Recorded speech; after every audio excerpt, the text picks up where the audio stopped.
ですね、残りの部品近くのホームセンターで買ってきました。本体に挿すボルトがですね、4mm なんで、4mm のボルトを買いました。で、ですね、すごく良かったのがですね、ちょっと行って見つけたんですけど、これなんですよね、これ何か分かりますか？これ初めて見たんですけど、これ何かっていうとですね、ちょっとピン来たかな。ボルトの頭につけて、これがね、なんていうんですかね、ボルトを手で締めれるようなノブになるんですよね。なんでこれを色違いで、黒とオレンジ買って、多分ね、オレンジを使おうと思ってます。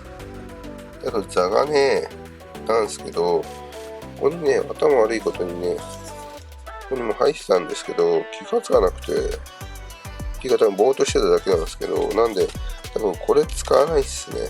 なんで、この辺でするのかな。